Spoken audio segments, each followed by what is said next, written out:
manufactured by LWRC. I want to play with and show you guys. It's the M6A2 Pistol. This thing is badass. See, I have a few changes on it. Don't worry, I'll go over everything about that. Plus, I'll slip in pictures and or video of what it looked like originally out of the box. Did some trades to get this going on. Really happy. MSRP is about two grand. So putting that out there right in front. The M6A2 is a short stroke gas piston system.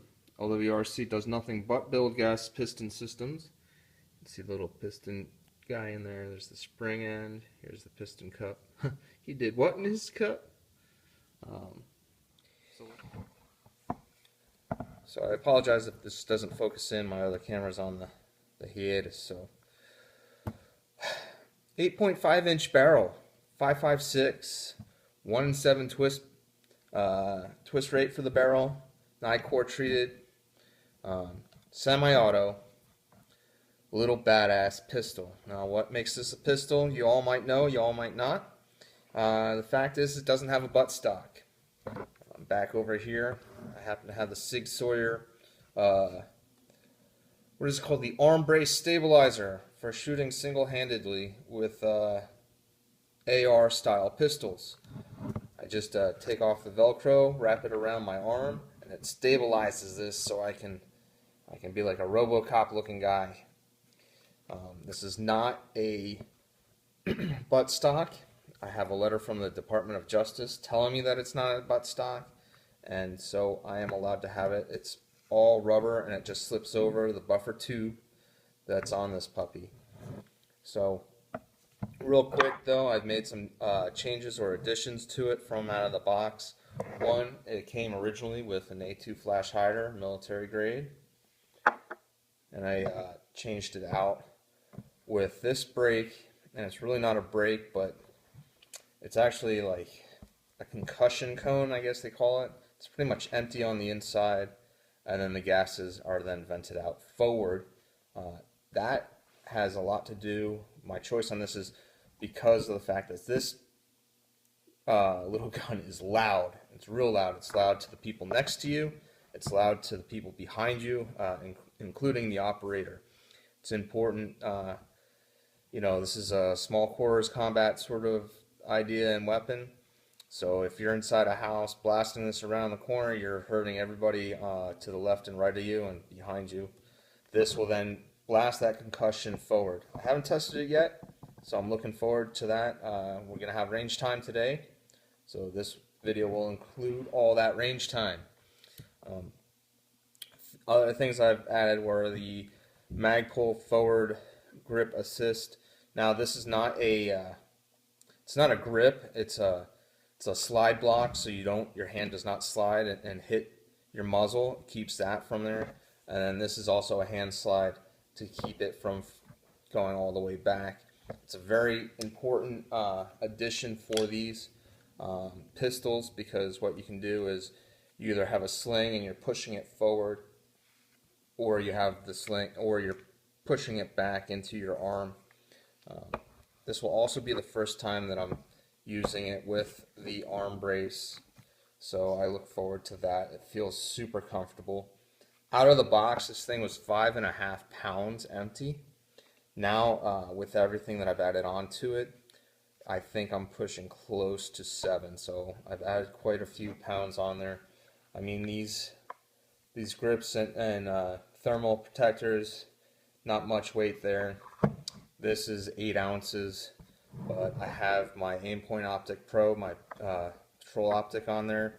I'll be zeroing that out today as well. Woo! The rifle came with, or the pistol came with, LWRC's own proprietary sights. These are really nice and positive, really sweet. You know, that's like a $200 edition. They're done real well. The peep in the rear is really special because it's sighted for, I believe, 25 and 300 yards, and instead of your regular rear peep that when you turn it, and then if you had to go put it down, it'd be going and hitting onto your rail. These stay flush, so it doesn't matter which one you have it left on. You could always bring them down or up, or you keep what you have. Also, all their sights on the back are serrated for anti-glare. Another great positive. This company really does a great job of fit and finish. They look at details and they make sure their details are detailed. Front sight post, again, same deal. Very nice though. Came with the weapon. The other thing that came with the weapon, you can't see it on the back of the buffer tube, which ends about here. They actually had a quick, QD sling attachment point, and the the pistol actually came with its own bungee sling. And another great touch to such a fine product. As far as things go, when you buy, a lot of people can buy pistols for $700 and up.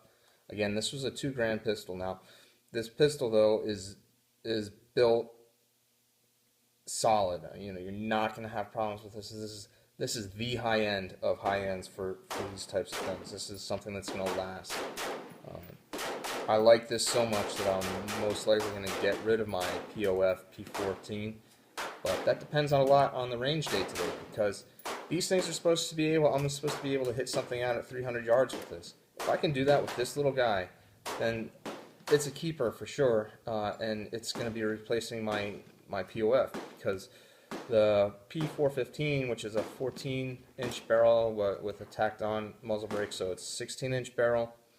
That was my, patrol rifle, my go-to rifle, my, let's get out of here sort of. It's my bug-out bag rifle. Well, with the size of this, the weight reduction, even though I've put a lot of stuff on, I have the same exact stuff on that one, and that started off at 7.5 pounds. So you can see I'm saving a lot of weight by downsizing to this. I'm really, really excited. Another fine thing is they use the mag pull grip that's rubberized. This is the first time I've ever had a rubberized grip on it, on a rifle. I was using or playing around with the Hogues. I didn't think I'd be too particular with those, especially because of the hand bump deal with that, for finger placement, but we'll see. So far this is fine. This is working out okay. I've got no complaints. It does, it's very positive. Trigger on this, wow, hey, this trigger is pretty freaking sweet. It's crisp and clean. It's not a competition trigger, but it is a sweet, sweet trigger. So the other things that I've added on, which you can see, is the tactical link, battery assist lever. Magpul makes one of these. The first time I ever used one was by Tactical Link, and to me, I feel like they're the inventors of it. Probably not. I don't know. I know that Magpul came out with theirs after the fact. However, I really like it. It assists a lot, and boom, there you go. Now, most LWRC rifles now coming out, the M6A2s, are completely ambidextrous controls, including mag release and fire selector. On these models, though, they do not do that, so I had to go and get one of these. I love these guys. These things just make loading and unloading so much easier, especially if when you have to do a lot of range time. That just one-handed, my hand's still on the grip, so I'm still in control. I'm not going and pulling back and letting go and getting, doing one of these. So excellent. Let's see. Let's go and break this thing down real quick for you, just so you can see what we got going on the inside, because the inside is very nice. So again, I'll show you. It's a nice little trigger, nice trigger group, very cool. Put that back on safety. Take it off to the side, and then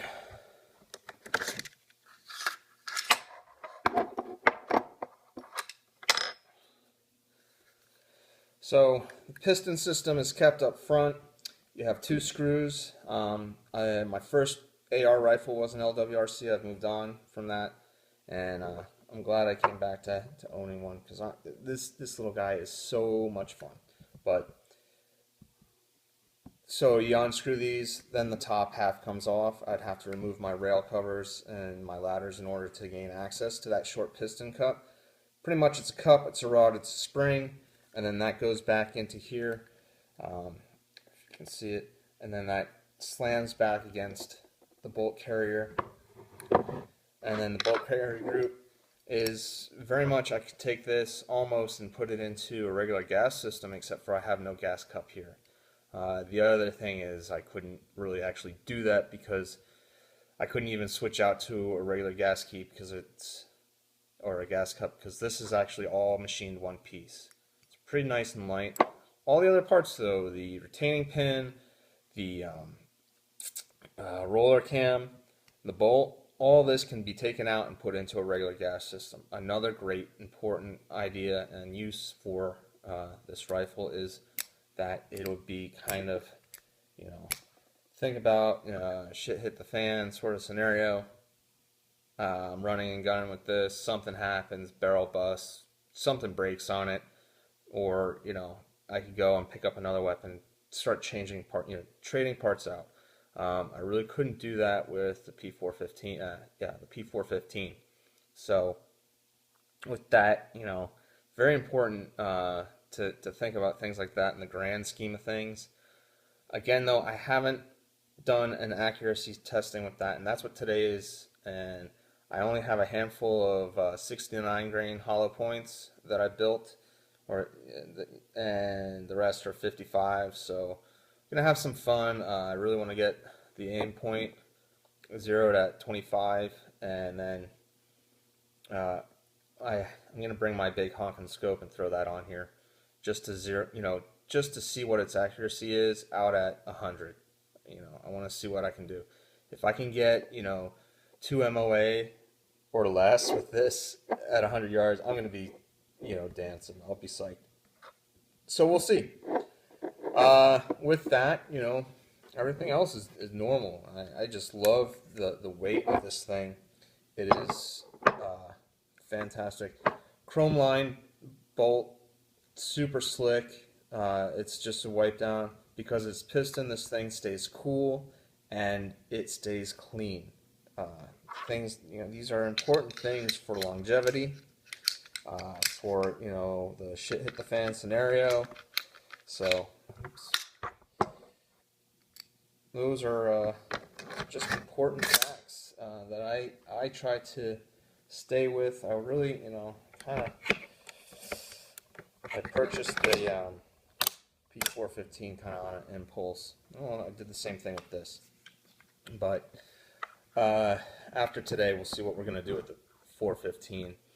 I really didn't give the 415 a lot of time behind the barrel either, so I'm not really being fair with it, to tell you the honest truth. I really like it. It's a really fine firearm, but if this little guy does what I want, and I expect it's gonna, then the 415's days are numbered.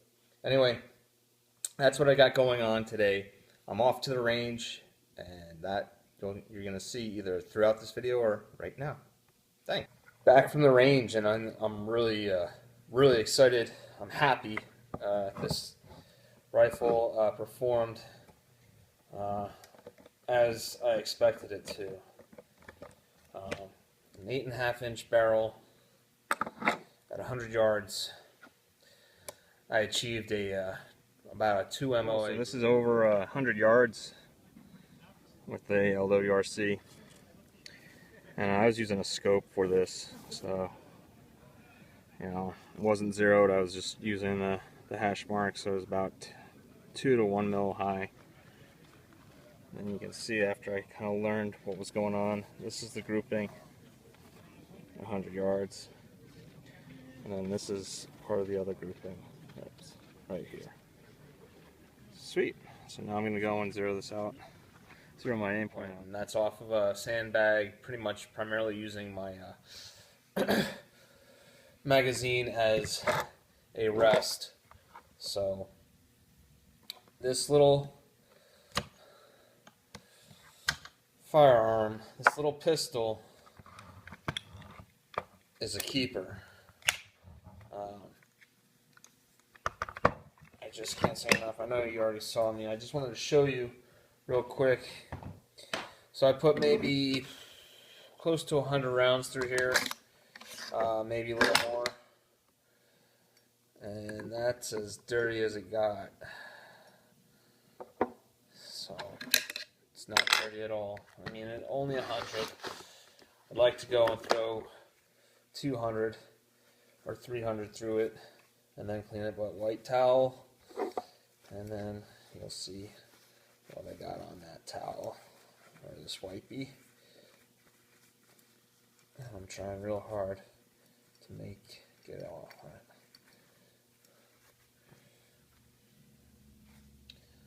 That's it. I don't know how well you can see that or if it shows up. Not much of anything is going on in the world of dirt because there's no gas coming back. The only gas that you get is from the combustion of the firearm and anything that leaks through the nut, I guess they call them lugs, through the bolt lugs that lock in. And this thing is just clean.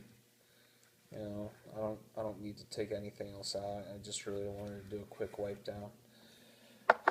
So, people, yeah, if you're interested in a firearm like this, a pistol, if you had second doubts about getting a pistol, you really like a short barreled rifle, I'm all thumbs up for them. Let me go over this real quick. Definitely huge notice. I wasn't feeling it on my arms anymore when I was firing. The sound was going forward. This thing is still loud as shit. What are you gonna do, right? There's PWS makes a thing called it's like part of their Diablo SBR, and they sell them separate. So it's a little concussion cone, as well as there's another company that makes them, and they call it the Flaming Hog, and that is a big burly cup that goes on the end. It has a single baffle on it, although it's not a silencer. It baffles it once, so it sort of calms that down. I don't know if it's really needed. Both of them are about $150. I might try it if I can go and send it back, because if I try it and I see some, it gives some sort of improvement, sure, yeah, cool, I'll keep it. If it keeps the rifle the same, then I don't see any reason to. So, what else do I want to say? Anybody, I met these two great people down at the range, and his girlfriend really enjoyed. I let her try this out, and she really enjoyed it because she was able to handle it quite well. She felt that the recoil was less than his regular 223. He had a really nice, well put together DI 223 with a really nice long, super long Troy handguard. It's the longest I've ever actually held. But that weapon was light. It was real light, but it was long. I mean, that rail, he had, I believe it was a full-on 16-inch barrel, and the rail went the whole length. And it was just pretty amazing to see so much rail on a rifle, and yet still have it, very, very light. So he had a really nice firearm. Shout out to Keith and I'm sorry I forget your name. I think it's Lindsay. So shout out to you two. Welcome to Arizona. And yeah, happy shooting, guys. I hope you enjoyed this one. These things are cool, and definitely